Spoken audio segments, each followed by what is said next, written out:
Sabahan niyo kami sa aming paglalakbay. Sabi Crowley is Ito yung main road nila guys. Main road. As you can see, habang binabaybay namin yung daanan na ito, ang highway na ito, may makikita kayong iba't ibang uri ng hayop na pininta sa wall. Oh, diba? Ang ganda, diba guys?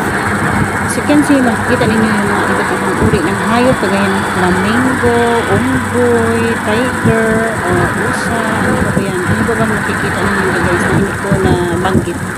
Kung makikita ninyo yun, may isda pa, may uwak, ano ba yan? Baka ang dami guys, hindi ko maisa-isa guys kasi tumatakbo yung motorcycle. So, ito na yun ang ano guys, ito yung main highway patungong Bombay. Kung ayaw ninyong sumakay ng train guys, so pwede kayong sumakay ng mga ano, kung mayroon kayong car or motorsiklo kayo gagaya dito kayo dadaan sa main highway. So super layo guys ng ano, ng lalakbayin natin guys, no, kasi sa highway talaga tayo dadaan. But kung sa train kayo sasakay guys, madali lang ang biyahe guys kasi isang ano lang, isang station lang ba. 30 second, bababa ka na. Ganun ang pag sa train. So convenient din yung sa train, kaso lang dapat alam mo yung time na hindi crowded kasi pag crowded hindi ka talaga makasakay. Ano ba yan, magtulakan pa, may away, ganun pag sa train, local train. Kagaya namin na may motorsiklo kami at saka iwas sa sa traffic. Pupunta kami sa sa parang darga guys, parang shrine siya guys, shrine.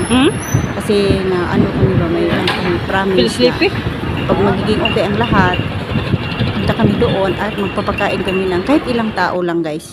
Bili kami ng pagkain tapos ibigay namin sa mga doon na may nakaupo. May nakaupo ba doon? Tapos ibigay namin ng pagkain. So malapit lang yung puntahan namin guys, no? 30 minutes lang yung puntahan namin guys na isang darga. So dito guys sa India guys, meron ding ganitong mga bus. Ito yung series o rural ng India guys. Huwag kang susunod guys. Pag sabi ko sa asawa ko, dapat uuna ka sa bus kasi guys, kahit saan naman siya, stop yan siya sa station. Kaya nagpupos ng traffic. So malapit. Kahit super init ng panahon guys, go lang tayo kasi nakapromise tayo guys, nakapromise yun. Kaya iba yun, pag promise talaga is promise, kaya tuparin natin guys, no? Kasi natupan naman yung hiling natin, kaya tutuparin din natin yung ano natin promise mo. Okay, as you can see guys, makikita niyo yung mahahabang tulay guys. Sa baba kami sa tulay kasi hindi kami makadaan dyan guys kasi not allowed ang 2-wheeler dyan, 4-wheeler lang ang allowed sa tulay na yan sa taas.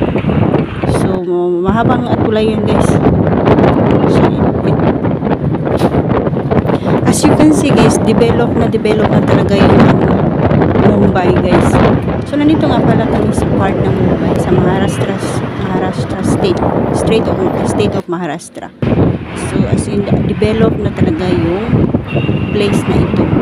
Maraming mga infrastruktura at saka mga building, maraming building.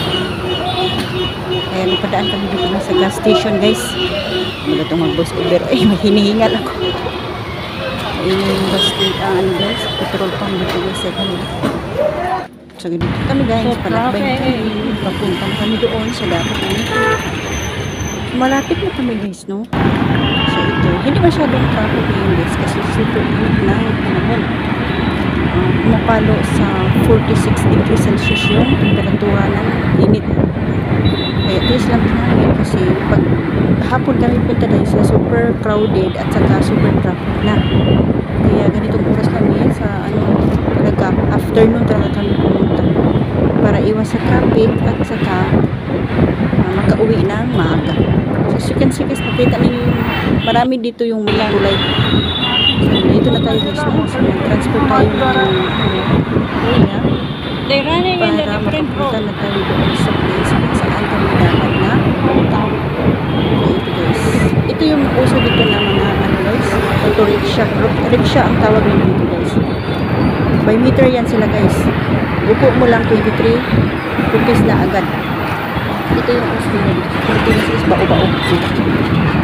So maganda yung takbo namin ngayon guys kasi walang trapiko at saka andito kami sa ibaba ng tulay so medyo hindi masyado mafe-feel yung init kasi tumatakbo yung motorcycle guys. So ganito yung buhay ko dito guys sa India. Masaya, malungkot, minsan pagod, nakakaumay, ganun. Pero wala tayong magagawa, no choice tayo kasi nandito tayo sa ibang bansa kaya Ha? ano na lang natin, laban na lang natin yung mga feelings natin at emotion.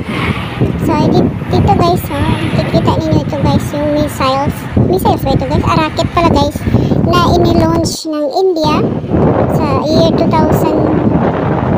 yata, 2024.